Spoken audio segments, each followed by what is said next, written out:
Now, Europe's largest wheelchair basketball competition is coming to Sheffield this weekend. The Sheffield Steelers Wheelchair Basketball team, not to be confused with the city's ice hockey team, are hosting the EuroLeague 2 finals at the English Institute for Sport.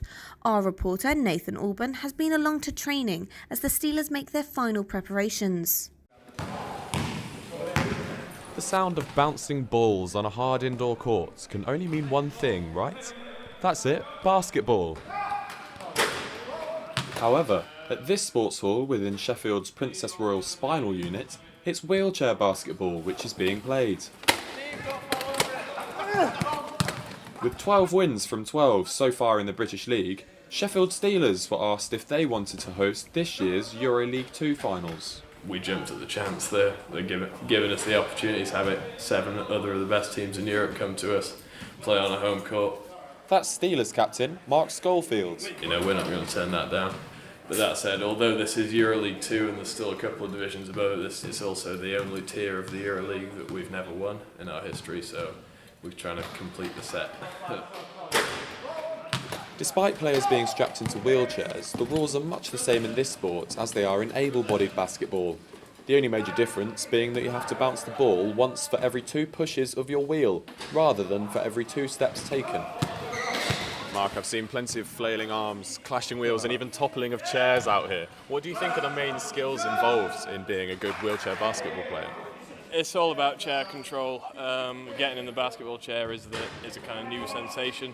It's a new art to master, if you like. And even the basketball chairs differ a great deal to your kind of daily use wheelchairs, so it's a whole different kind of range of movement and dimensions.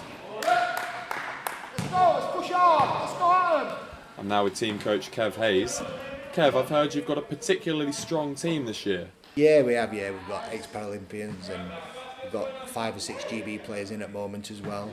Yeah, we've got we're pretty strong and we've a good chance. But there's 8 teams from Europe coming over and they've qualified to get here, so it's very, very tough competition. It's a lot tougher than the league really, so it'll be a good test for us. 10, 10, 10, let's go. For Mark, who has cerebral palsy, the sport has been more than just a pastime. From the time I came here when I was about 13, I just went from having basketball as a hobby to becoming totally obsessed. Yeah, Jared. 12, 10, blue. Just take my basketball chair to school with me, jump in it at lunchtime, get shots up, stay after school, use the sports hall, get shots up, drive down to training a couple of times a week, go into school early in the morning and get shots up. You know, that's just been a continuation of that grind that's got me to where I am and got the club to where we are this year. It's pretty intense out there. You've got sweat dripping from your brow, racing each other up and down the court. How confident are you going into these Euro finals? Yeah, we're definitely ready, as you can probably see from the session that's going on right now. We're kind of peaking at the moment. This is about as good shape as we've been in all season. Really competitive training game just there. I think we're ready. I think it's ours to lose, as far as I'm concerned. Well, Mark, Kev and the team are confident, so if you're thinking about going along to watch the Steelers, event organiser Maurice Hamilton has this message. Please come along, it'll be a really exciting event. If you've not seen wheelchair basketball before, I think you'll probably be quite amazed at the speed and competitiveness of the game. It's free to come in, support the Steelers. Steelers on 3, 1, 2, 3. Steelers! Nathan Alban, Just News, Sheffield.